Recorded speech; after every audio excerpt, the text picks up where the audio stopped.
मैंने आपको इसमें इंट्रोडक्शन करा दिया था। अब हम करते हैं 6.1 की शुरुआत। एक्सरसाइज 6.1, ठीक है। क्वेश्चन नंबर 1, क्वेश्चन नंबर 1 आपको दिखाई दे रहा होगा स्क्रीन पे, ठीक है। अब देखो, सबसे पहले ऐसे क्वेश्चन करने से पहले आपको डायग्राम बना लेना चाहिए। क्या बना लेना चाहिए? डायग्राम। जैसे इस क्वेश्चन का डायग्राम ये है, मैं बना लेता हूँ, आप भी अपनी कॉपी में साइड में बना लेना, ठीक है। एक यहां से जा रही है,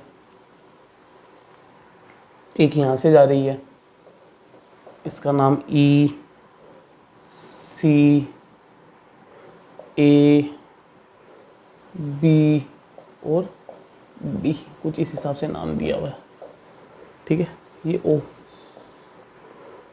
अब आपको क्या बोला है? In figure 6.13 line A B and C D are intersecting at O. A B और सी डी एक दूसरे को ओ पर इंटरसेक्ट कर रहे हैं, ठीक है। आगे क्या बोला है? इफ ए ओ सी और बी ओ ई का सम 70 है। ए ओ सी और बी ओ ई मतलब इस एंगल का और इस एंगल को अगर मैं जोड़ दूं, सम कर दूं, तो कितना आएगा? 70 डिग्री आएगा। और बी ओ डी की वैल्यू देके रखा है 40 डिग्री। बी ओ डी कौन सा है? देखो, बी ओ डी की वैल्यू कितनी देके रखा है? 40 डिग्री।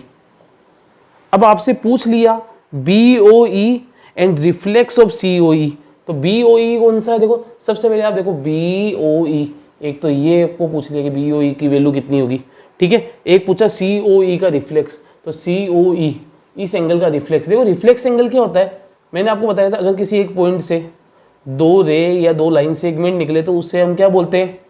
एंगल बोलते हैं। और उसके पीछे के हिस्से को क्या बोलेंगे? Reflex of angle. तो सी ओ ई का अगर एंगल पूछता तो आप ये निकालते, ठीक है। लेकिन रिफ्लेक्स पूछा मतलब पीछे का हिस्सा पूरा निकालना पड़ेगा। देखो, क्वेश्चन लिखने का तरीका क्या होता है? जब भी आपके पास ऐसे क्वेश्चन आए तो आप अधिकतर जितना हो सके आप गिवन, टू फाइंड, इस हिसाब से लिखा करो, ठीक है। अब देखो, एक से ज्यादा एंगल दिखाई दे रहे हैं तो आप यहाँ पे नेमिंग दे सकते हो, क्योंकि आप बार बार ई ओ बी या बी ओ ई लिखोगे, उससे तो अच्छा इसका नाम आप दे दो 1, इसका नाम दे दो 2, इसका नाम दे दो 3, ठीक है। इसका नाम दे दिया आपने 4। कितना दे दिया? 4। और ये तो 40 डिग्री दिया हुआ ही है। अब सबसे पहले लिखो गिवन। क्या लिखोगे? गिवन। गिवन, गिवन में कुछ नहीं लिखना, जो दिया हुआ मेनली वो लिख दो। इंपॉर्टेंट ऐसा भी नहीं कि गिवन में सब कुछ लिखना है, पूरा क्वेश्चन ही उतारना। इंपॉर्टेंट चीजें लिख दो। क्या लिखा हुआ है इसमें? एओसी और बीओई की वैल्यू 70 डिग्री दिया हुआ है। एओसी और बीओई की वैल्यू कितना दिया हुआ है?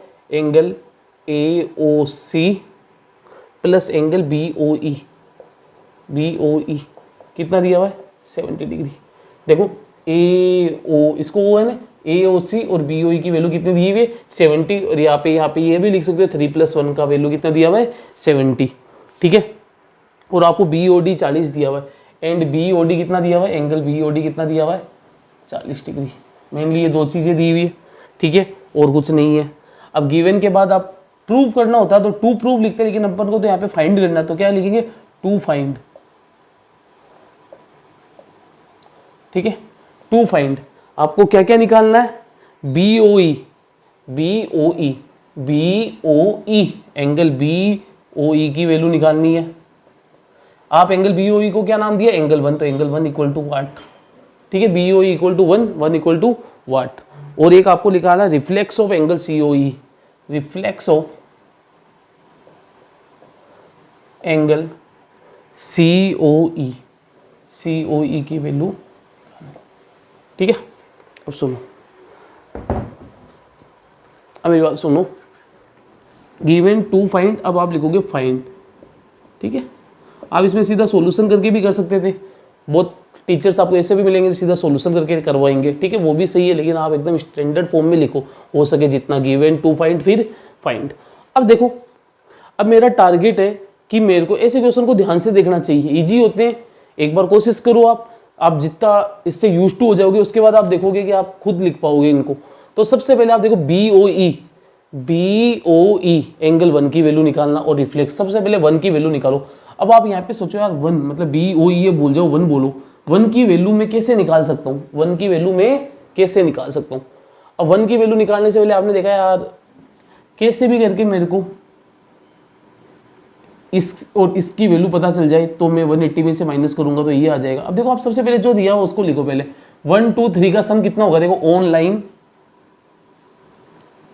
ऑन लाइन ए बी, धीरे धीरे समझ में आएगा आपको। On line A B angle 3 plus angle 2 plus angle 1 180 degree angles on straight line. क्या लिखोगे इसका reason, angles on straight line, ठीक है, एंगल्स ऑन स्ट्रेट लाइन। बेटा मेरी बात सुनो, अगर किसी सीधी रेखा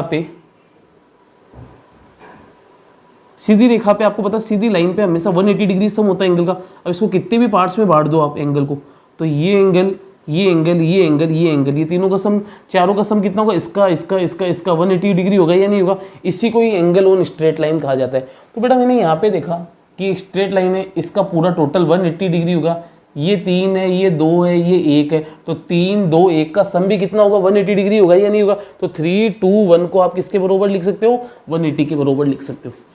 अब मेरी बात सुनो, आपको इस एंगल का और इस एंगल का सम 70 डिग्री दिया हुआ या नहीं दिया हुआ। देखो AOC और BOE, आपको पता है AOC को मैंने क्या माना 3 और BOE को क्या माना 1। तो इस 3 और 1 इन दोनों की जगह क्या मैं एंगल 70 डिग्री लिख सकता हूँ। फिर मैंने लिखा एंगल 2 इक्वल टू 180 डिग्री। तो बेटा ये जो 3 और 1 को आपने 70 डिग्री लिखा, इसको एग्जामिनर को बता दो कहाँ से लिखा, गिवन से लिखा, ठीक है। अब एंगल 2 को इधर रखा, 180 में से 70 गया तो कितना बचा, एंगल 2 की वैल्यू कितनी आ गई, 110 डिग्री। एंगल 2 की वैल्यू कितनी आ गई, 110 डिग्री। 2 की वैल्यू निकाल दी, लेकिन आपको निकालनी किसकी है, 1 की निकालनी है। अब आप सोचो जिस तरीके से ये स्ट्रेट लाइन है, ये भी एक स्ट्रेट लाइन होगी या नहीं होगी। अब सिर्फ आप इसको देखो, ये स्ट्रेट लाइन है, ये भी एक स्ट्रेट लाइन है या नहीं है, और यहाँ पे भी जो सम होगा वो भी 180 डिग्री होगा या नहीं होगा। तो इसको देखो आप, ये भी एक स्ट्रेट लाइन और यहाँ पे इसका टोटल का सम कितना होगा 180, जिसमें से मेरे को 2 की वैल्यू पता और ये 40 दिया हुआ ही है, तो 1 की वैल्यू निकल जाएगा या नहीं निकल जाएगा। अब वापस लिखो ऑन लाइन किस पे लिखोगे अब की बार, CD, ऑन लाइन CD। अब CD पे आपको पता है एंगल 2 प्लस एंगल 1 प्लस 40 कितना हो गया 180 डिग्री। वापस रीजन लिख दो, एंगल्स ऑन स्ट्रेट लाइन, ठीक है। ST मतलब स्ट्रेट लाइन। अब मेरी बात सुनो, 2 की वैल्यू अभी आपने 110 निकाली, लिख दिया। 1 की वैल्यू निकालनी है और ये 40 डिग्री है, ठीक है, 180 डिग्री। अब आपने 2 की वैल्यू 110 लिखी, इसको इक्वेशन फर्स्ट नाम दे दो, एग्जामिनर को बता दो कि फ्रॉम, ये आप लिखने की आवश्यकता नहीं है, आप फर्स्ट रहने दो, आप यहाँ पे सीधा लिख दो एंगल 2 इक्वल टू 110, ठीक है। अब मेरी बात सुनो, ये दोनों ऐड होके कितना हो जाएगा 150, और 150 उधर चला जाएगा या नहीं चला जाएगा। तो एंगल 1 की वैल्यू कितनी हो जाएगी 180 माइनस 150 इक्वल टू 30 डिग्री। तो बेटा एंगल 1 की वैल्यू आ गई या नहीं आएगी। और एंगल 1 किसको माना अपन ने, BOE को ही माना, तो BOE की वैल्यू पहले की तो आ गई 30 डिग्री। कितनी आ गई 30 डिग्री, ठीक है। अब अपना काम है रिफ्लेक्स ऑफ COE निकालना। क्या लिखना, reflex of COE, second part निकाले, ठीक है। यहाँ पे जगह कम होने के कारण मैं इधर कर रहा हूँ, ठीक है। अब देखो रिफ्लेक्स ऑफ COE यहाँ पे लिखा मैंने, आप इस अपने नोटबुक में इसके नीचे लिखना देयरफॉर। अब आप लिखना reflex of COE, reflex of COE। बेटा COE का रिफ्लेक्स क्या होगा, इसका उल्टा, इसके पीछे क्या है, देखो अभी भी मैंने बताया था आपको, अगर ये एंगल है तो इसका रिफ्लेक्स इसका पीछे का हिस्सा होगा या नहीं होगा। तो यहाँ पे आपको पता रहना चाहिए 2 का रिफ्लेक्स क्या होगा 3 4 41। तो रिफ्लेक्स ऑफ C को आप बोल सकते हो angle 3 plus angle 4 plus angle 40 plus angle 1 बोल सकते हो या नहीं बोल सकते। एंगल 40 नहीं, यहाँ पे 40 डिग्री होगा मेनली, ठीक है। आपका टारगेट है कैसे भी करके इन सबको जोड़ दो और रिफ्लेक्स ऑफ COE आ जाएगा। अब मेरी बात सुनो, क्या 3 और 4 की जगह मैं 180 डिग्री लिख सकता हूँ क्या। आपको पता है एक स्ट्रेट लाइन पे 180 होता है और सिर्फ 2 एंगल्स का सम, आपको बताया था ना मैंने, एडजेसेंट एंगल का सम अगर 180 डिग्री हो तो उसे लीनियर पेयर एक्सियोम बोलते हैं। तो बेटा यहाँ पे ये स्ट्रेट लाइन है, इन दोनों का सम 180 डिग्री होगा या नहीं होगा। देखो ये दोनों एडजेसेंट एंगल हो गए, 3 और 4 कौन से एंगल हो गए, एडजेसेंट, और ये एक सीधी लाइन बना रहे हैं नॉन कॉमन आप, तो लीनियर पेयर होगा। तो 3 और 4 का क्या लिख दोगे आप, 180 डिग्री। 3 और 4 की जगह क्या लिख दोगे, 180 डिग्री। 40 की जगह 40 लिखा, और 1 की वैल्यू आपने अभी अभी निकाली 30 डिग्री, क्या लिख दोगे, 30 डिग्री। तो बेटा देखो 180 और 40 कितना हुआ, 220, 220 और 30 कितना हो गया, 250 डिग्री। तो दोनों चीजें निकाल दी। एंगल 1 को आप यहाँ पे चाहो तो लिख भी सकते हो। एंगल 1 को हमने क्या माना था, BOE को एंगल 1 माना था, BOE इक्वल टू 30 डिग्री। तो एक चीज तो मैंने ये निकाल दी और एक चीज मैंने रिफ्लेक्स ऑफ ये निकाल दिया। ये मेनली दो ही चीजें आपको पूछी है, तो एग्जामिनर को आपने बता दिया। देखो इस हिसाब से आपको एग्जाम में भी लिख के आना, सबसे पहले गिवन, टू फाइंड, फिर फाइंड में मैंने सबसे पहले इस लाइन को पकड़ा, फिर देखा 3, 2, 1 का सम 180 डिग्री होगा, क्योंकि एक स्ट्रेट लाइन में कितने भी एंगल बनाओ हमेशा 180 होता है। ठीक है, तो बच्चे कंफ्यूज होते हैं, सर स्ट्रेट लाइन वाले को आप लीनियर पेयर नहीं बोल सकते क्या। लीनियर पेयर में मेनली 2 ही एंगल होते हैं, जैसे 3 और 4, ठीक है, और 2 से ज़्यादा एंगल हो तो उसे एंगल ऑन स्ट्रेट लाइन बोल दो। ठीक है, तो बस ये क्वेश्चन नंबर 1 था आपके। कौन सा था, क्वेश्चन नंबर 1। इसको उतारो।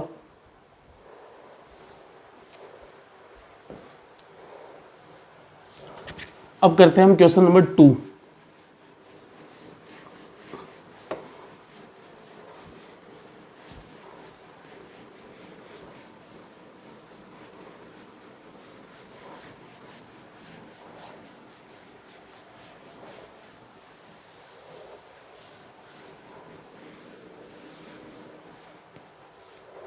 देखो क्वेश्चन नंबर 2 क्या कहता है, वही पहले डायग्राम बनाओ,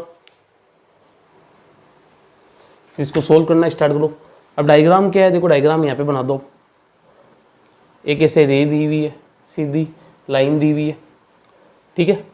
अब यहाँ से एक लाइन ऐसे जा रही है, यहाँ से एक ऐसी जा रही है, ये 90 डिग्री है। क्या है ये, देखो ये साइन हमेशा 90 डिग्री का होता है, याद रखना। स्ट्रेट लाइन पे अगर ऐसे साइन है तो वो किसका होगा, 90 डिग्री का, जिसे हम परपेंडिकुलर भी बोलते हैं।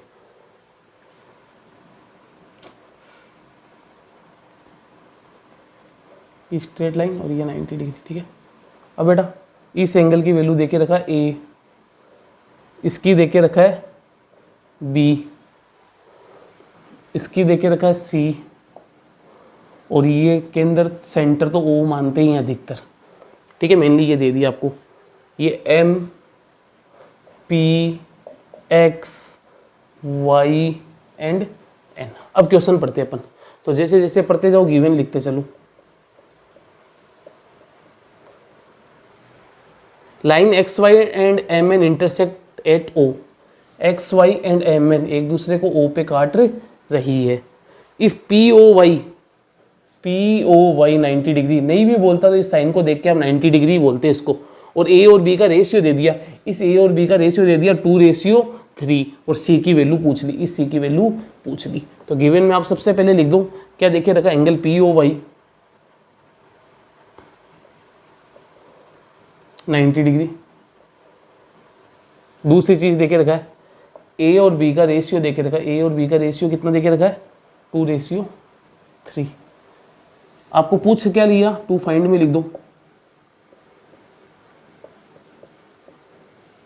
क्या पूछ लिया आपको, C की वैल्यू कितनी होगी। अब क्या लिखोगे आप, फाइंड, ठीक है। अब C की वैल्यू निकालनी है। तो बेटा C आप ध्यान दो, इस स्ट्रेट लाइन पे आ रहा है या नहीं आ रहा है। कैसे भी करके अगर B की वैल्यू निकाल दी तो B + C 180 linear pair axiom से हो जाएगा या नहीं हो जाएगा। क्योंकि देखो MN एक स्ट्रेट लाइन है, यहाँ से एक लाइन जा रही है, तो बेटा यहाँ पे B आ रहा है और यहाँ पे C आ रहा है, तो B की वैल्यू पता चल गई, तो B + C 180 डिग्री होगा या नहीं होगा लीनियर पेयर एक्सियम से। ठीक है, मैंने थ्योरेटिकल पार्ट में आपको बढ़िया से पढ़ाया लीनियर पेयर क्या होता है। तो सबसे पहले जब कभी भी रेशियो दे तो उसके साथ K लगा लिया करो। जैसे A/B को क्या A/B लिख सकते हो आप, A/B को A/B लिखा जाता है, और 2/3 के पीछे K लगा लेना चाहिए। जैसे किसी की एज 10 ईयर है, किसी की एज 20 ईयर है, अगर इसकी रेशियो निकालूंगा तो क्या 10 1 जा 10, 10 2 जा 20 कट जाएगा या नहीं कट जाएगा। इसका मतलब ये थोड़ी है कि 1 और 2 उसकी ओरिजिनल चीज़ है, 1 और 2 वो ओरिजिनल उम्र नहीं है उनकी। कुछ ना कुछ ऐसे कॉमन मल्टीप्लाई हुआ होगा जिससे कॉमन चीज़ निकल जाए, ओरिजिनल चीज़ निकल जाए। तो आपको यहाँ पे तो पता है 1 को भी 10 से मल्टीप्लाई करोगे, 2 को भी 10 से मल्टीप्लाई करोगे तो 10 20 निकल जाएगा या नहीं निकल जाएगा। लेकिन यहाँ पे मेरे को रेशियो देके रखा है, मेरे को पता नहीं ओरिजिनल ए और बी की वैल्यू कितनी है, लेकिन मेरे को ये पता है दोनों कॉमन चीज़ से मल्टीप्लाई होगा तो ओरिजिनल चीज़ निकल जाएगा। लेकिन मेरे को ये पता नहीं कि कॉमन चीज़ क्या है, इसलिए मैंने माना कि वो कॉमन चीज़ के है। इसके साथ भी के लिख दिया, इसके साथ भी के लिख दिया। ए की वैल्यू 2k और बी की, देखो ए के सामने ये आ रहा है, बी के सामने ये आ रहा है, तो इसका मतलब ए की वैल्यू 2k, बी की वैल्यू 3k। अब बेटा वापस देखो, ये एक स्ट्रेट लाइन है, एक्स वाई क्या है, एक स्ट्रेट लाइन है। मेरी बात सुनो, बी ए और ये 90, इन तीनों का सम 180 डिग्री होगा या नहीं होगा। अभी अभी मैंने बताया था जब एक स्ट्रेट लाइन पे कितने भी एंगल हो उनका सम कितना होता है, 180 डिग्री होता है angles on straight line property से। तो आप लिखो ऑन लाइन एक्स वाई, सबसे पहले क्या लिखोगे, ऑन लाइन एक्स वाई, आप लिखोगे angle B plus angle A, और तीसरे की तो वैल्यू देखो 90 दी हुई है, ये कितना है 90 इक्वल टू कितना हो जाएगा 180 डिग्री। कहाँ से लिखा, angles on straight line, angles on straight को शॉर्टकट में एस टी लिख देता हूँ, आप फुल फॉर्म में लिखना स्ट्रेट लाइन। ठीक है, बी और ए की वैल्यू अभी अभी निकाला, बी की जगह 3k, ए की जगह 2k plus 90 equal to 180 degree, 3 2 5k equal to 180 minus 90 उधर हो जाएगा या नहीं हो जाएगा। तो 5k इक्वल टू कितना आ गया 90, तो k इक्वल टू क्या आ गया 90 अपॉन 5, कितना आ गया 18 डिग्री। k की वैल्यू कितनी आ गई 18 आ गई, कितनी आ गई 18 डिग्री। जब बेटा एक बात बताओ, k की वैल्यू पता चल गई तो बच्चा क्या a और b की वैल्यू नहीं निकाल सकता क्या। अब हमको पता चल गया वो कॉमन किससे मल्टीप्लाई हो रहा था, 18 से हो रहा था। देयरफॉर a कितना लिख के रखा आपने 2k, तो 18 2 से कितना हो जाएगा 36 डिग्री। अब b कितना हो जाएगा, b इक्वल टू आपने कितना माना 3k, तो 18 इंटू 3 कितना हो जाएगा 54। ठीक है, मतलब 36 और 54, देखो 18 2 जा 18 3 जा, मतलब कॉमनली वो 18 से काटा गया था, लेकिन आपको पहले पता नहीं था कि 18 से काटा जा रहा है क्या। k की वैल्यू 18 निकाली, मतलब 18 से काटा जा रहा है। तो a और b की बेटा ओरिजिनल वैल्यू पता चल गई, a और b की वैल्यू पता चल गई। अब एक बात बताओ, हमको तो निकालनी है c की वैल्यू, किसकी वैल्यू निकालनी है c की। तो मैंने देखा यार ये एक स्ट्रेट लाइन है, ये क्या है कि स्ट्रेट लाइन है, और इस पे दो एंगल बन रहे हैं, एक एंगल ये, एक एंगल, एक स्ट्रेट लाइन में जब दो एंगल मेनली बने तो उससे हम लीनियर पेयर एक्सियम कहते हैं। क्योंकि देखो b और c क्या होगा, b और c क्या होगा आपको पता है, b और c क्या होगा लीनियर पेयर एक्सियम से ही बनेगा। ठीक है, तो ये बन गया। तो अब आप लिखोगे now on line X Y, on line X Y, अब आप क्या लिखोगे X Y B plus C 180 degree. Angles on straight line भी बोल सकते हो, लेकिन जब दो एंगल का सम 180 डिग्री हो ना एक लाइन पे, तो उसे लीनियर पेयर बोला करो। क्या बोला करो, linear pair axiom, linear pair axiom, LINEAR, linear pair axiom. अगर कोई बच्चा इसको नहीं पढ़ा तो पहले थ्योरेटिकल पार्ट पढ़ो मेरा इससे पहले वाले वीडियो में, फिर ये ज़्यादा समझ में आएगा कि लीनियर पेयर एक्सियम क्या होता है। ठीक है, तो बेटा b की वैल्यू अभी अभी मैंने निकाली 54 डिग्री, और c को खाली छोड़ दूं 180 डिग्री, तो c 180 माइनस 50 तो 126 डिग्री, कितना हो जाएगा 126 डिग्री। तो c की वैल्यू ऑटोमेटिक आ गई या नहीं आ गई 126 डिग्री। तो यही आपका क्वेश्चन था। ठीक है, आपको पता है देखो b और c एडजेसेंट होगा या नहीं होगा। देखो वन कॉमन वर्टेक्स हो रहा है b में और c में, एक कॉमन आर्म हो रहा है, और मैंने बताया था जब कभी भी एडजेसेंट एंगल का पेयर का सम 180 डिग्री हो तो उसे हम क्या बोलेंगे, लीनियर पेयर एक्सियम। यहाँ पे 180 कैसे कह रहा हूँ, क्योंकि एक straight line non common arm क्या बना रही है, स्ट्रेट लाइन बना रही है। थ्योरेटिकल कॉन्सेप्ट को क्लियर करो। ठीक है, बस इतना सा फर्क है कि अगर एक लाइन पे एक से ज़्यादा जा रही है तो इन सारा का सम 180 डिग्री होगा, इससे हम बोलेंगे एंगल्स ऑन स्ट्रेट लाइन। और सिर्फ दो ही बन रहे हैं, कितने बन रहे हैं, दो ही बन रहे हैं, इनका भी 180 होगा, लेकिन इन दो को एक स्पेशल नाम होता है लीनियर पेयर एक्सियम। ठीक है, तो और कोई बच्चा यहाँ पे linear pair angles on straight line कर देगा तो कोई हार्ड एंड फास्ट रूल नहीं है कि उसका कट जाएगा, नंबर कट जाएगा, कुछ नहीं कटेगा। ठीक है, तो ये हो गया आपका क्वेश्चन नंबर 2। उतारो इसको।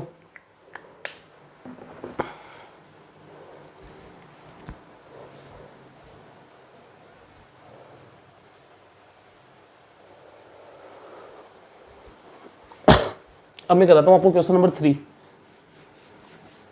वीडियो को पॉज करो, आराम से उतारो, आराम से समझो, फिर आगे चलो।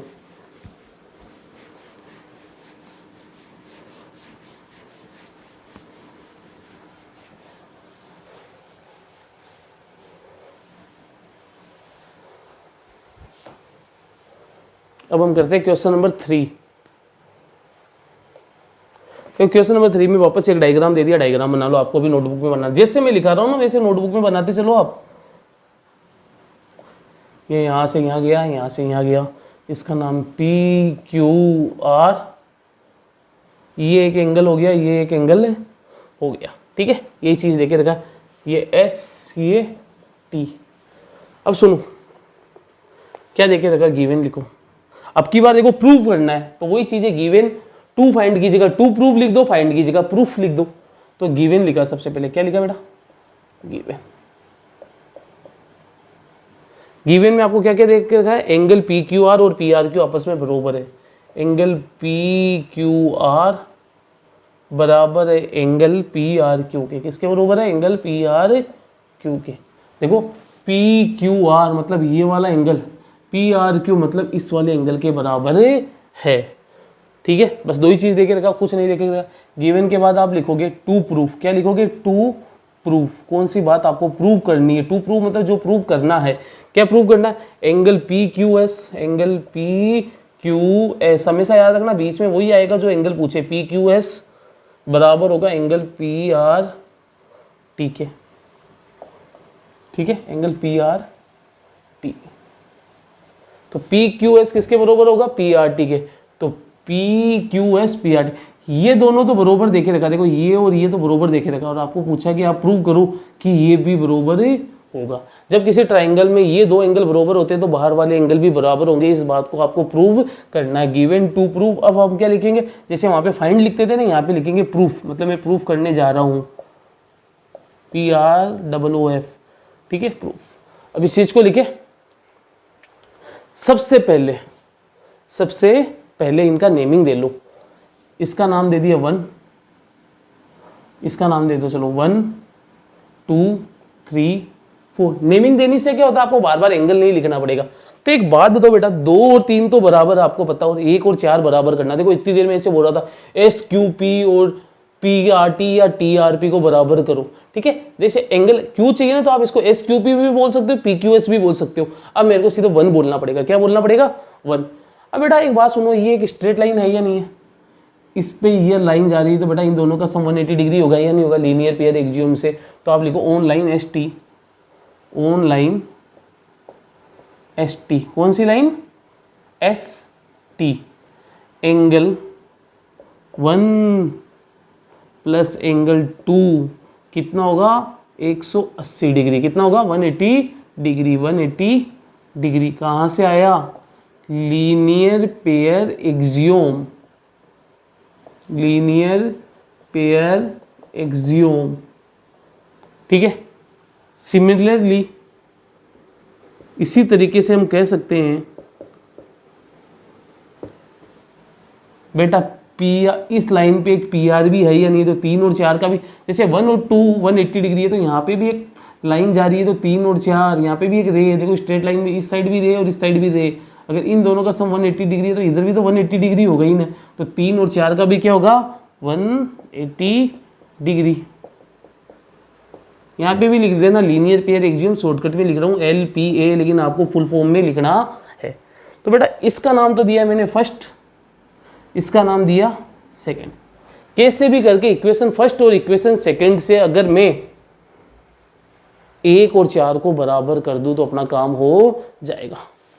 मेरी बात सुनो, इस इक्वेशन और इस इक्वेशन में मेरे को देखने को ये मिल रहा है कि दोनों में राइट हैंड साइड इक्वल है। इधर भी 180 आ रहा है, इधर भी 180 आ रहा है, तो लेफ्ट हैंड साइड भी इक्वल होगा या नहीं होगा। किसी चीज की राइट हैंड साइड इक्वल है तो लेफ्ट हैंड साइड भी इक्वल होगी या नहीं होगी।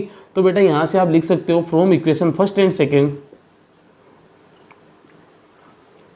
From equation first and second we have, क्या है हमारे पास, एंगल 1 प्लस एंगल 2 बराबर होगा एंगल 3 प्लस एंगल 4 के। 1 2 और 3 और 4 आपस में क्या होगा, बराबर होगा। अब मेरे को तो बराबर में निकालना है 1 और 4, 1 और 4। अब मैं सोच रहा हूँ कैसे भी करके ये 2 और 3 हट जाए तो 1 और 4 बराबर आ जाएगा या नहीं आ जाएगा। बेटा 2 और 3 हटेगा, कैसे हटेगा, सुनो। 2 और 3 मैंने क्या बताया, दोनों के दोनों आपस में बराबर है या नहीं। देखो पी क्यू आर और P R Q, P Q are और पी आर क्यू का मतलब 2 3 है, 2 और 3 आपस में क्या है, बराबर है। या तो 2 को 3 बना दो या 3 को 2 बना दो। तो यहाँ पे आपने एंगल 1 इसको 2 का 2 रखा और इस 3 को भी क्या लिख दिया, 2 + 4। अब बेटा आपने 3 को 2 कहाँ से लिखा, तो आप लिख दो एंगल 2 बराबर एंगल 3। ये बात मैंने कहाँ से लिखी, गिवन से लिखी। कहाँ से लिखी, गिवन से लिखी। तो बेटा इक्वल के जब दोनों साइड एक है, क्योंकि प्लस का इधर रूट क्या आएगा तो माइनस का होगा, इससे तो अच्छा यहीं काट दो।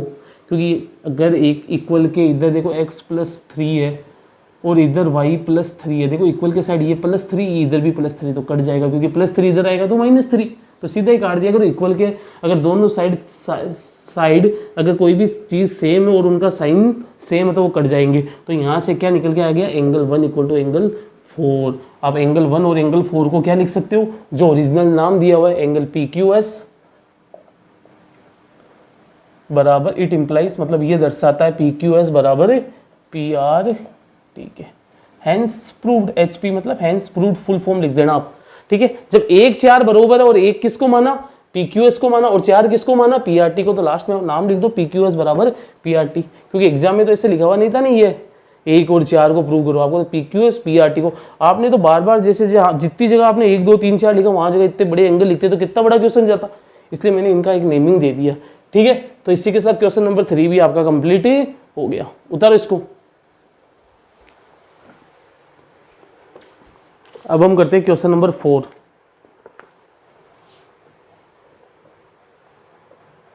देखो क्वेश्चन नंबर 4, डायग्राम बना लो पहले।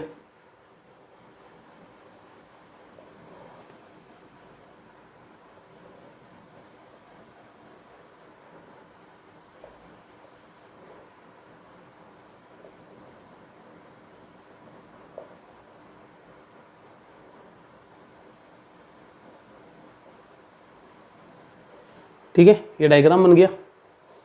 आपको क्या क्या पहले गिवन लिख लो, प्रूव करना है। देखो AOB एक स्ट्रेट लाइन है, इसका नाम हो गया A, ये तो पॉइंट O ही होता है हमेशा, इसी को O ही माना जाता है, ठीक है। ये C और ये B, AOB एक स्ट्रेट लाइन है, इस चीज़ को प्रूव करना है, ठीक है। ऐसे देख के मत बोल देना स्ट्रेट है तो स्ट्रेट होगा, नहीं, प्रूव करना पड़ेगा आपको। तो सबसे पहले गिवन लिखे,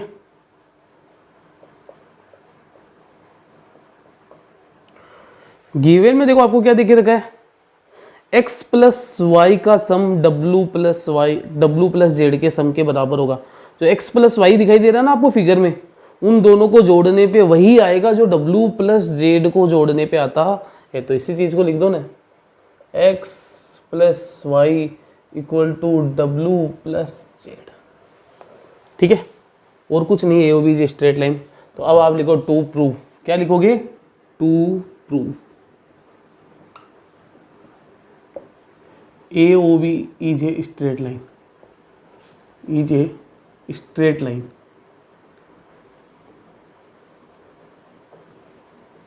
ये प्रूव करना कि AOB एक स्ट्रेट लाइन है। अब आ गया प्रूफ, क्या करना है, AOB एक स्ट्रेट लाइन है। देखो मेरी बात ध्यान से सुनो, AOB, पहले एक बात बताऊं, X और Y एडजेसेंट एंगल है क्या, है, क्योंकि देखो कॉमन वर्टेक्स कॉमन आर्म। मैंने बोला था अगर किन्हीं भी एडजेसेंट एंगल का सम 180 डिग्री हो तो उन एडजेसेंट एंगल को हम क्या बोलेंगे, अगर 180 डिग्री हो तो वहां पे एक सीधी लाइन बनती है। तो बेटा AOB स्ट्रेट लाइन तभी होगी जब x और y का सम 180 डिग्री हो, या ये कहोगे w + z का सम 180 डिग्री हो। आप जानते हो x + y और w + z तो एक ही है, इसलिए या तो x + y को 180 प्रूव कर दो या w + z को 180 प्रूव कर दो, क्योंकि w और z भी देखो इस लाइन के नीचे वाले एंगल हो गए या नहीं हो गए, ठीक है। तो x और y को आप 180 प्रूव कर दो या w + z को 180 प्रूव कर दो, बात एक ही है, ठीक है। तो सबसे पहले आप लिखोगे since sum of since sum of complete angle, since sum of complete angle is 360 degree. So आप जानते हो एक जो कंप्लीट एंगल बन जाता है वो 360 डिग्री का होता है। तो बेटा एक बात बताओ, ये सेंटर मान के ये पूरा 360 होगा या नहीं होगा? तो यहाँ से एक बात निकल के आई कि एक्स वाई डब्ल्यू जेड सबका सम क्या होगा, 360 डिग्री होगा। उसके लिए मैंने रीजन लिख दिया कि कंप्लीट एंगल का सम क्या होता है, 360 डिग्री होता है। तो x plus y plus z plus डब्ल्यू इक्वल टू 360 डिग्री, इसलिए x plus y plus z plus डब्ल्यू। अब मन में आया यार मेरे को तो या तो x प्लस वाई को 180 प्रूव करना है या w प्लस जेड को 180 प्रूव करना है, तो कैसे करूं? तो एक बात सुनो, x लिखा y लिखा, क्या z प्लस डब्ल्यू या w प्लस जेड इस जोड़े की जगह x और y लिख सकते हो क्या? क्योंकि दोनों चीज़ तो इक्वल है। तो इसकी जगह मैंने क्या लिख दिया, इस पूरे जोड़े की जगह क्या लिख दिया, x प्लस वाई 360 डिग्री। अब बेटा 2 कितना हो गया, 2x हो गया, y भी कितना हो गया, 2y हो गया। तो यहाँ से देखो 2 कॉमन लिया तो x plus y equal to 360 degree आ गया या नहीं है? तो x प्लस वाई 360 में 2 ये डिवाइड में चला जाएगा या नहीं चला जाएगा, 180। अपना काम हो गया या नहीं हो गया बेटा? तो मेरी बात सुनो, जब x प्लस वाई 180 आ गया तो ऑटोमेटिक w प्लस जेड भी 180 डिग्री हो जाएगा या नहीं हो जाएगा? क्योंकि दोनों चीज़ें इक्वल दी हुई है। तो आप जानते हो कि ये दोनों x और y एडजेसेंट है, इसमें कोई शक नहीं है। और दो एडजेसेंट का सम अगर 180 डिग्री हो तो उन्हें हम क्या बोलेंगे, वहां से क्या फॉर्म होती है कि स्ट्रेट लाइन। तो therefore sum of two adjacent angle, sum of two adjacent angle, sum of two adjacent angle is 180 degree, is 180 degree. दो एडजेसेंट एंगल का सम 180 डिग्री है, इसीलिए सो नॉन कॉमन आर्म, कौन सी arm, non common arm, so non common arm of adjacent angles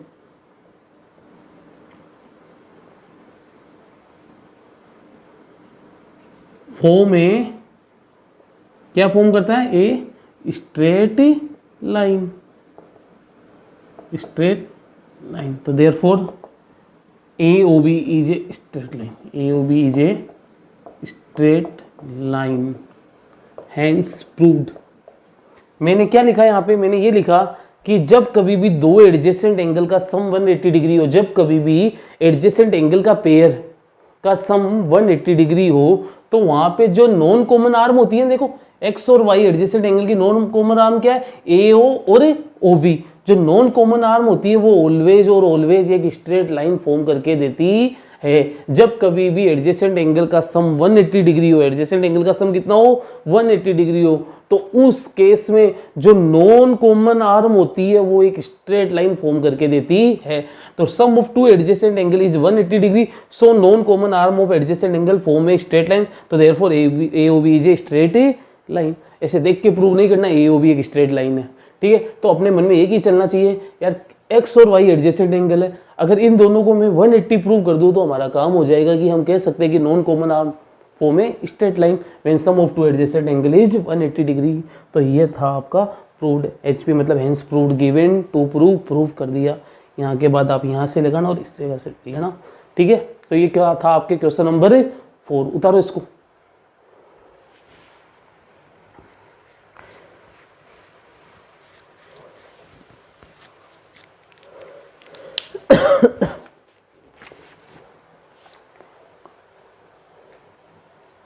अब चलते हैं अपन question number 5 में।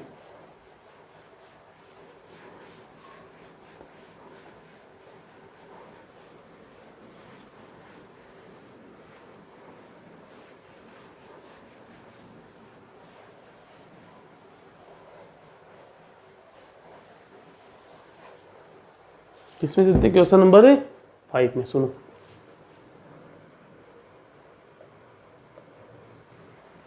क्वेश्चन नंबर 5 क्या कहता है, डायग्राम बना हुआ, इसमें वापस क्या बना हुआ है, डायग्राम बना हुआ। तो डायग्राम बनाओ।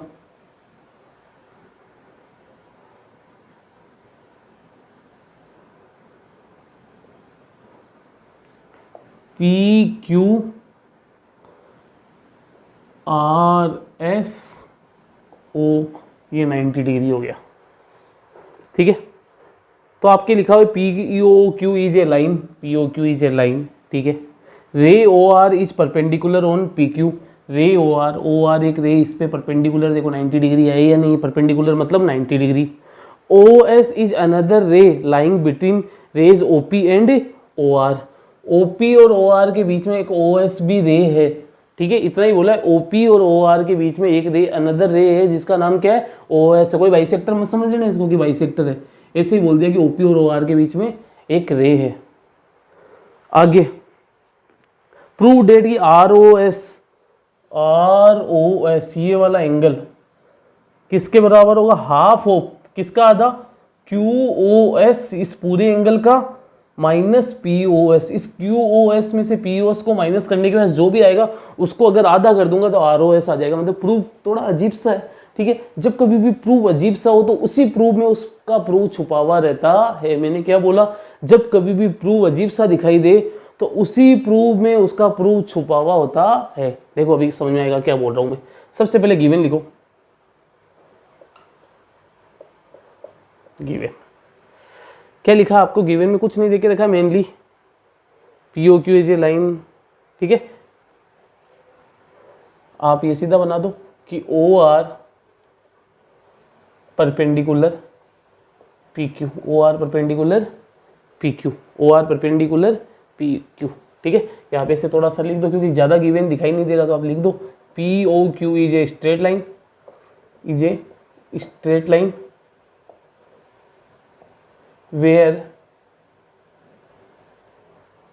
Are O perpendicular P Q, जहाँ पे आर ओ क्या परपेंडिकुलर है पी क्यू के।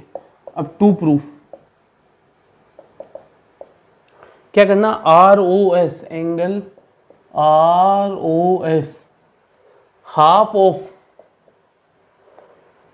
Angle Q O S minus angle P O S. ठीक है, ये चीज़ प्रूव करनी है आपको। गिवन टू प्रूफ के बाद प्रूफ।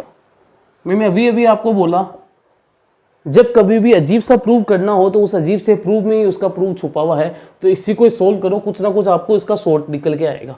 ठीक है, जैसे आपके पास दिया हुआ है 18 इंटू 2, तो बेटा 18 इंटू 2 बोलो या इसको शॉर्ट करने पे 36 बोलो, बात एक है या नहीं है। तो 18 इंटू 2 बोलो या 36 बोलो, एक ही बात है। तो बेटा इसी हिसाब से इसका कुछ ना कुछ फॉर्म निकल के आएगा और उसके हिसाब से हमें प्रूव करना थोड़ा आसान रहेगा। तो इसको थोड़ा आगे तोड़ते हैं, इसका अलग अलग रूप निकालते हैं। देखो R O S half angle Q O S minus angle P O S. ठीक है, आर ओ एस को आर ओ एस रहने दिया, हाफ लगाया। अब मैंने देखा Q O S, Q O S, Q O S मतलब इस बड़े वाले एंगल की बात हो रही है। कौन से एंगल की बात हो रही है, बड़े वाले। क्या इस बड़े वाले एंगल की जगह ये दोनों एंगल को लिख सकता हूँ? अरे बड़े की जगह ये छोटे छोटे को लिख, ये छोटे छोटे बन के ही तो बड़ा बना है, तो इस बड़े की जगह छोटे छोटे को लिख सकता हूँ। तो लिखो Q O R, Q O S की जगह मैं क्या लिखूंगा, angle Q O R plus R O S, R O S. मैंने ऐसा क्यों किया, मैंने देखा यार इधर आर ओ एस है तो इधर भी आर ओ एस में कन्वर्ट कर दो ना क्यू ओ एस को, माइनस पी ओ एस को single P O S, single ही तो पी ओ एस को पी एस तो रहने दिया। ठीक है, अब बेटा इस पूरे के बीच में और इस हाफ के बीच में मल्टीप्लाई है तो ये इधर जाएगा तो डिवाइड, ये दो नीचे है तो दो ऊपर चला जाएगा या नहीं चला जाएगा, तो ये बच जाएगा 2 R O S, 2 times of angle R O S. ये बच गया angle Q O S, Q O R plus angle R O S minus angle P O S. मेरी बात सुनो, ये आर ओ एस है 2 गुना, ये आर ओ एस है, इन दोनों में कैलकुलेशन हो सकती है। अगर इधर जैसे एक साइड 2x है, एक साइड x है, तो क्या प्लस के x को इधर लाऊंगा तो 2x में से x गया तो x बचेगा या नहीं बचेगा। तो वैसे ये है कि 2 आर ओ एस प्लस का आर ओ एस इधर लाया तो माइनस का एंगल आर ओ एस। ठीक है, अब इधर क्या बच गया, angle Q O R minus angle P O S. तो बेटा 2 आर ओ एस में से एक आर ओ एस गया तो आर ओ एस बचा, यहाँ पे बचा। अब देखो माइनस पी ओ एस को मैं इधर लेके आ जाता हूँ पी ओ आर, प्लस का पी ओ आर क्यों लाया, अभी देखो आपको समझ में आएगा, एंगल क्यू ओ आर।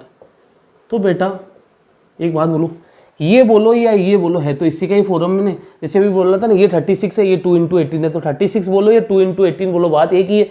तो अब आप ये प्रूव करो या ये प्रूव करो, दोनों चीज़ें एक ही है। तो यहाँ पे मेरे को थोड़ा हार्ड लग रहा था, तो मैंने इसको थोड़ा आगे सोल्व किया, और आगे सोल्व करके मैंने देखा कि क्या प्रूव करना है कि R O S plus P O R, R O S plus P O R, मतलब इन दोनों का सम बराबर होना चाहिए क्यू ओ आर के। देखो ये थोड़ा इजी लग रहा है थोड़ा, ये क्या बोल रहा है कि यहाँ पे अजीब सा लग रहा था, यहाँ पे एक ही बात है, इसको सोल्व करके लाया। तो यहाँ पे प्रूव क्या करना है कि आर ओ एस और पी ओ एस दोनों को जोड़ने पे क्यू ओ आर के बराबर आना चाहिए, और ये आपको दिखाई दे रहा है बेटा। अगर एक बात बताओ, एक स्ट्रेट लाइन पे ये एंगल 90 है, तो इस साइड का भी 90 होगा या नहीं होगा, क्योंकि एक स्ट्रेट लाइन पे 180 डिग्री बनता है, जिसमें से एक पता है 90, तो दूसरे को 90 ही होना पड़ेगा, तभी 180 होगा। ठीक है, तो आपको पता चल गया ये 90 है, तो ये पूरा भी क्या होगा 90।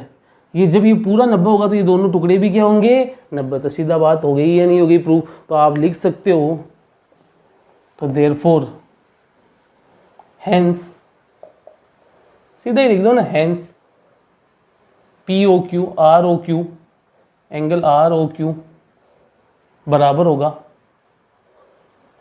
ये तो आपने लिख ही दिया ना।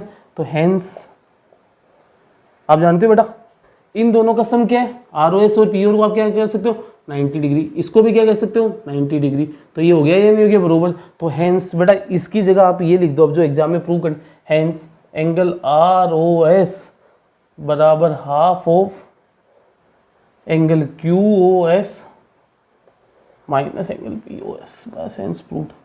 अजीब सा क्वेश्चन था, प्रूफ को करना था, उसको सोल्व किया, सोल्व करके देखा यार यही चीज़ है क्या, और ये चीज़ तो सबको ही दिखाई दे रहा है। जब ये 90 है तो ये 2 भी क्या होगा 90 होगा। तो इन 2 की जगह 90 लिख दिया और इसकी जगह 90 लिख दिया बेटा, क्योंकि ये दोनों 90 होगा और ये भी 90 दिया हुआ है, तो 90 बराबर। इसका मतलब जब ये बराबर आ गया तो ये भी ऑटोमेटिक बराबर हो जाएगा या नहीं हो जाए। जब मैंने इस पार्ट को 90 बता दिया तो ये तो इसी का ही भाई है इन दोनों, तो ये भी तो बराबर होगा या नहीं होगा, हेंस प्रूव्ड। ठीक है, तो ये क्वेश्चन नंबर 5 था, उतारो इसको। अब करते हैं अपन क्वेश्चन नंबर 6.1 का लास्ट क्वेश्चन, 6.1 का लास्ट क्वेश्चन।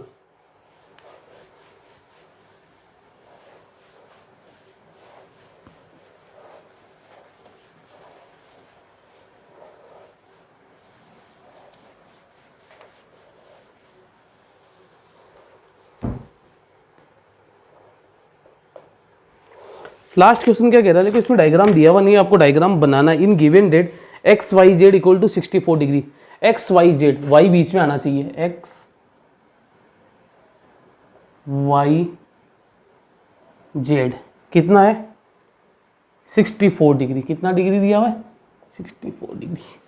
आगे and X Y is produce to point P, X Y को आगे बढ़ाया गया। जब एक्स वाई को बोला तो इसको आगे बढ़ाओ, और वाई एक्स को बोले तो इसको आगे बढ़ाओ। एक्स वाई को बोल रहा है, एक्स वाई को आगे बढ़ाया गया और कुछ इस हिसाब से बढ़ाया गया, कहाँ तक पी तक बढ़ाया गया, कहाँ तक बढ़ाया गया पी तक बढ़ाया गया। Draw a figure from the given information, इस इंफॉर्मेशन से ड्रॉ बनाओ, हमने बना लिया। अब आगे क्या बोला, इफ रे वाई क्यू, अगर किरण वाई क्यू, रे वाई क्यू बाइसेक्ट, ये वाई क्यू तो वाई है यहाँ पे, अब वाई क्यू किसको बाइसेक्ट कर रहा है। अब आप यहाँ पे सोच रहे हो वाई क्यू इधर भी जा सकता है और इधर भी जा सकता है। अब ये बोल रहा Y Q bisect Z Y P, Z Y P मतलब यहाँ पे जेड वाई पी एक एंगल बन रहा है, इसको वाई क्यू बाइसेक्ट कर रहा है, मतलब इधर ही जाएगा। ये बोल रहा वाई क्यू बाइसेक्ट कर रहा है जेड वाई पी को, जेड वाई पी मतलब इस एंगल को बाइसेक्ट कर रहा है। बाइसेक्टर का साइन ये होता है, बाइसेक्टर मतलब जो एंगल को इक्वली काट के जाता है, और यहाँ पे भी एक एक डंडे खींच दो, मतलब यहाँ 60 डिग्री होगा तो यहाँ भी 60, यहाँ 70 होगा तो यहाँ भी 70। ठीक है, वाई क्यू क्या है बाइसेक्टर है किसका, जेड वाई पी का।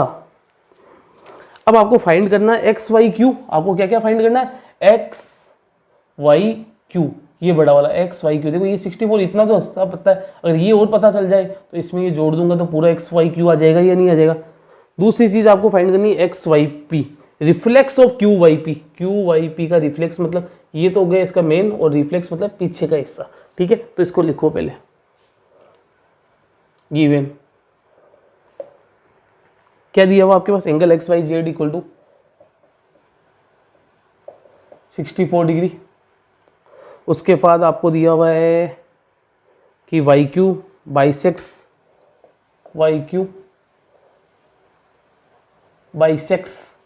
जेड वाई पी को, एंगल जेड वाई पी को। गिवन के बाद टू प्रूफ, क्या लिखेंगे, टू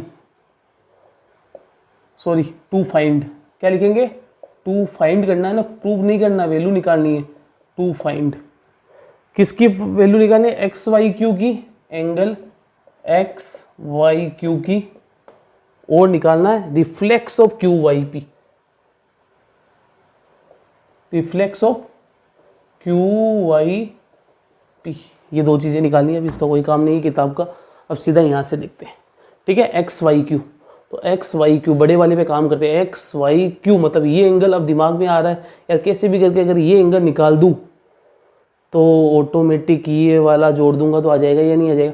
अब ये कैसे निकलेगा, एक बात बताओ, अगर ये पूरा निकाल दूं और उसका आधा कर दूं तो ये आ जाएगा या नहीं आ जाएगा, ठीक है। तो अब आप लिखो फाइंड, मेरी बात सुनो, ये सीधा एंगल डायरेक्ट निकालना तो पॉसिबल नहीं है। हाँ, ये पूरा निकाल सकता हूँ क्योंकि एक स्ट्रेट लाइन है जिसपे अगर ये 64 है तो बच्चा हुआ ये निकल जाएगा, ये नहीं निकल जाएगा, और ये निकल जाएगा तो इसका आधा कर दूंगा तो ये एंगल आ जाएगा। तो on line XP, on line XP, कौन सी लाइन, एक्सपी पे हम बोल सकते हैं 64 डिग्री प्लस ये angle plus Z Y P पूरा वाला, 64 plus angle Z Y P, क्या लिखोगे, angle Z Y P 180 degree होगा या नहीं होगा। 64 प्लस जेड वाई पी क्या होगा, 180 डिग्री। तो एक बात है, तो एंगल जेड वाई पी को आपने लिखा इधर, इसको आप लीनियर पेयर एक्सियोम बोल सकते हो, क्या बोल सकते हो, लीनियर पेयर एक्सियोम। बेटा यहाँ पे 3 मत मान लेना, इस पूरे को मैंने 1 माना, ये 1 माना, ठीक है। तो 180 minus 64 angle Z Y P की वैल्यू आ जाएगी। 180 में से 60 गया तो 120, फिर 4 और गया तो 116 डिग्री जेड वाई पी आ गई हमारे पास। क्या आ गई, जेड वाई पी आ गया। अब बेटा जब जेड वाई पी अपन को पता चल गया तो अपना टारगेट क्या है, ये वाला एंगल पता लगाना, क्योंकि इसी में से तो मैं 64 को जोड़ूंगा जब ये वाला एक्स वाई क्यू आएगा। तो आपको पता है एंगल जेड वाई क्यू क्या होगा, जेड वाई पी जब 116 है तो इट इम्प्लाइज, ये साइन का मतलब होता है, ये दर्शाता है कि angle Z Y Q, angle Z Y Q half of 116। ये कहाँ से आया, क्योंकि Y Q is bisector, Y Q is bisector of Z Y P. Z Y P का वाई क्यू क्या है, बाइसेक्टर है। वाई क्यू किसका बाइसेक्टर है, जेड वाई पी का। तो जेड वाई क्यू 116 का 2 पंजे 10, 2 8 16, 58 डिग्री। कितना आ गया, 58 डिग्री। तो बेटा अगर ये 58 आया है तो ये भी कितना होगा, 58, 58, 58 वापस 116 हो गया या नहीं हो गया, ठीक है। अब देखो आपके पास सारे एंगल आ गया, पूछा जो पूछने दोनों उसको। तो पहली चीज उसने पूछी, क्या पूछी कि टू फाइंड में जाओ angle X Y Q, angle X Y Q हो गया होगा, X Y Q. X Y Q क्या होता है, एक्स वाई क्यू मतलब बड़ा वाला। तो 64 ऑलरेडी गिवन था, 58 अभी अभी निकाला, तो 64 प्लस 58, 8 4 12, 6 5 11 और 1 12, 122 डिग्री, ठीक है। तो एक्स वाई क्यू कितना आ गया अपने पास, 122 डिग्री। अब अपन निकालते हैं क्या, reflex of Q Y P. क्या निकालेंगे, reflex of Q Y P. अब इसके आगे आप यहाँ लिख लो, आप अपनी कॉपी के नीचे लिखते जाना, reflex of Q Y P. अब मेरी बात सुनो, इस क्यू वाई पी ये वाला एंगल जो दिखाई दे रहा है ना, इसका रिफ्लेक्स कौन सा होता है, ये पीछे वाला पूरा का पूरा, ठीक है। तो इसका एक तो तरीका हो गया, ये वाई मतलब ये पूरा एक 180 प्लस 64 प्लस 58, क्योंकि देखो स्ट्रेट लाइन है तो यहाँ से लेके यहाँ तक 180 बनेगा, ये 64 दिया हुआ, ये 58, इन सबको जोड़ दो। एक तरीका तो ये हो गया। एक आप जानते हो पूरा कंप्लीट एंगल कितना होता है, 360, और 360 में से अगर ये इतना सा माइनस कर दूं तो ये पीछे का हिस्सा आ जाएगा या नहीं आ जाएगा। तो इजी कौन सा लग रहा है यार, सीधा 360 में से 58 माइनस कर दो। ये आपके पास एक तरीका हो रहा है, पहले इसको जोड़ो, ये आपको पता है स्ट्रेट लाइन पे है तो ये 180 होगा, ये 64 दिया हुआ, ये 58 दिया हुआ, ये तो पूरा आ गया या नहीं आ गया, वो तरीका। या सीधा 360 में से 58 को माइनस कर दो, क्योंकि ये माइनस करोगे तो ऑटोमेटिक ये पीछे वाला आ जाएगा या नहीं आ जाएगा। तो सीधा लिखो 360 डिग्री माइनस 58 डिग्री, तो ये कितना हो गया आपके पास, 302 डिग्री, 302 डिग्री। तो बेटा दोनों चीज़ें निकल गई, एक्स वाई क्यू की वैल्यू भी निकल गई और reflex of Z Y X Q Y P भी निकल गया। तो ये क्वेश्चन नंबर 6 था। इन 6 क्वेश्चनों को पढ़ो जितनी बार पढ़ सको, ठीक है। इनको बढ़िया से नोट्स बना के उतारते चलो। आप देखोगे कि आप अगर इनको 2-3 बार पढ़ के शॉर्ट में सिर्फ डायग्राम से सोल्व करने की सोचोगे, जैसे एग्जाम में क्वेश्चन आ गया तो आपको डायग्राम से, अगर यार ये 64 है, ये पूरा 180 होता है, तो 180 में से 64 माइनस किया तो 116 ये आएगा, 116 का आधा किया तो ये 58, ये 58। अब ये 58 को इसमें जोड़ दूंगा तो ऑटोमेटिक ये आ जाएगा, 122 आ जाएगा, 360 में से माइनस करूँगा तो ये भी आ जाएगा। तो इस हिसाब से ये क्वेश्चन होता है।